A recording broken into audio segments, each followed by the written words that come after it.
Thank you, Julie. Sorry. Well, this is a beautiful passage and a difficult passage. Will you pray with me?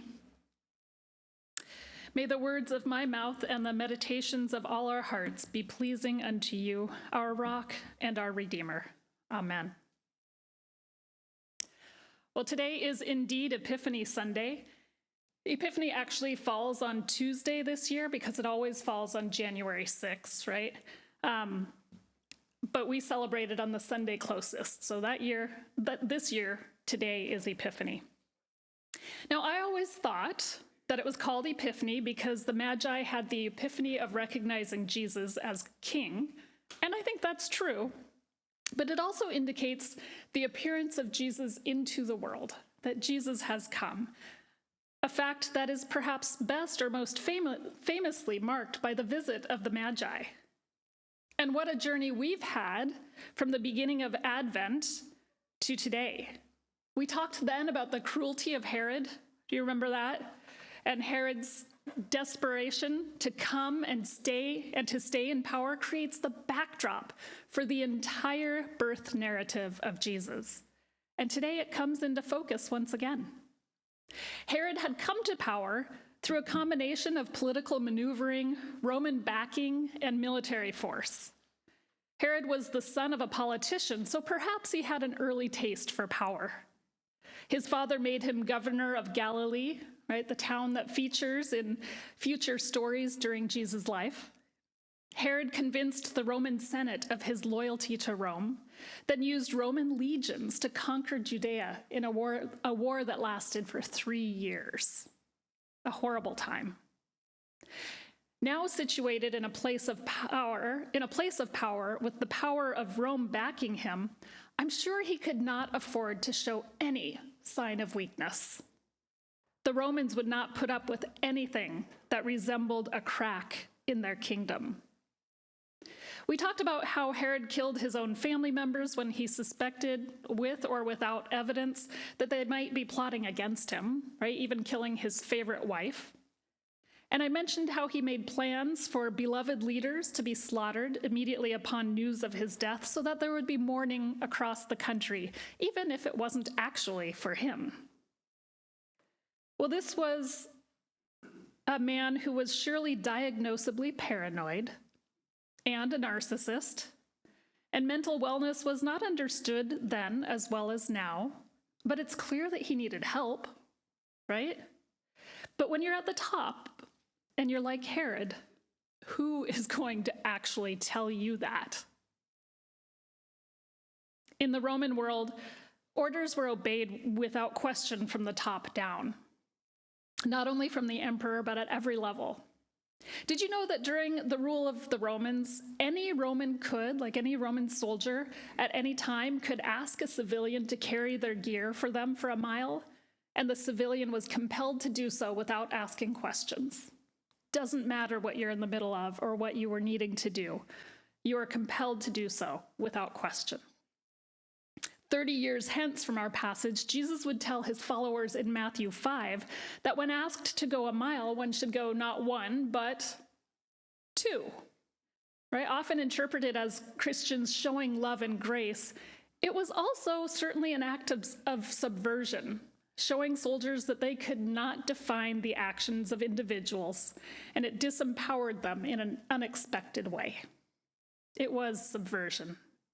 And it's from this situation that we get our phrase about going the extra mile, right? We use that phrase frequently.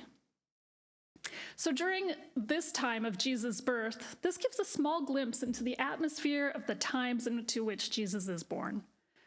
But more importantly today, the political environment into which the Magi walked on their traverse afar, as we sing about it. As the Magi enter the scene, they are entering a space and a place that is volatile at best. They're coming from an outside nation. I can't imagine they were so naive as to not know that there were huge political risks. But as people trained to watch celestial bodies in the sky, it seems they could not ignore the enormity of what they had observed. This was exciting.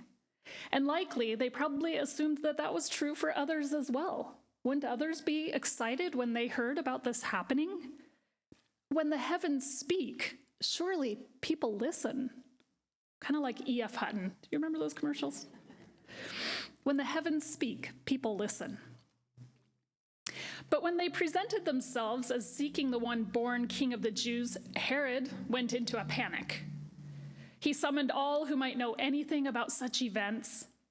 Remember, he had won the Jews over on behalf of Caesar with 3 years of violence and bloodshed. He was not going to lose his position and his power because of the birth of a helpless baby that no one had bothered to mention to him. His paranoia was in full form, and his only path was to seek out and destroy the competition and anyone who had sought to keep this news from him. So he sent the Magi off with very specific commands to come back and tell him exactly how to find this child who represented a deep threat to his hard-fought position. Although he didn't explain it that way to them.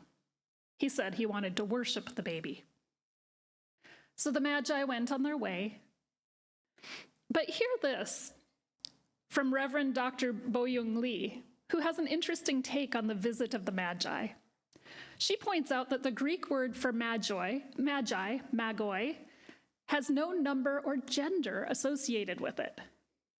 These magoi, plural for magi, could have been a couple of people, or it could have been many people. Our idea of 3 is a tradition. But the tradition from which they came, and the term is Persian, so they were likely of the Zoroastrian tradition. That tradition bestowed this term upon men and women alike. The Magi could have been a mixed gender group, or it could have been all women visiting Jesus at the manger and visiting the young mother. And to me, this comes as refreshing. The idea of kings entering a new mom's space has always felt overwhelming and disempowering. Does that make sense? But what if these magoi were women who arrived with an experiential understanding of what Mary had just gone through? And they came as outsiders or Gentiles to this place where they, as outsiders, were the first to recognize the birth of Christ. And I wonder if their visit as outsiders in some small way prepared Mary and Joseph for their soon-to-come journey to a place where they would be outsiders as they fled to Egypt. By seeking Jesus and by continuing on, despite obstacles, to find Jesus, the Magi have actually made a political statement, one that threatens the powers that be, perhaps in ways that were in the power structure didn't feel free to do. But things are turned on their heads yet again in this story. Already, a Messiah born to a carpenter and a young girl is unexpected, and now he's recognized by outsiders first. But it gets even more strange. The young family is not protected by armies or edicts. They are protected by foreigners. They are protected by foreigners. They are protected by angels. They are protected by dreams. And kudos to the Magi who chose to listen to dreams over threats. Having seen this child, they leave the space transformed in ways that we can't understand. They take a new path as changed people. They didn't follow Herod's edict to come back and tell him where the child was. They trusted their dreams, and they did not let fear have the last word. This morning, as I was in my office, I was reading through some of the post-its that you wrote down about 6 weeks ago of those places where you are experiencing fear or feeling fear, whether at a personal level or a national or world level. And it's good to be reminded that throughout history, we have people who have not let fear have the last word. Reverend Dr. Lee says, "Epiphanies are not always warm or personal. Sometimes they are disruptive, even dangerous. Sometimes they lead to confrontation with empire. Sometimes they ask us to cross borders. Sometimes they send us home by another way. And always they ask something of us. Will we move the way fear makes us move? Or will we move the way love calls us to?" And how do we find that way? How do we listen to that nagging voice inside of us and empower it as we listen to news stories that are overwhelming and human interest stories that are painful? How do we watch empire but choose dreams? How do we choose love? How do we note paranoia and choose another way? I don't think it's clear, I know it's not clear, what that way will be for us, what that way will be for each of us, but I do know that it will be characterized by hope. I do believe it will be led by dreams. It will be characterized by love.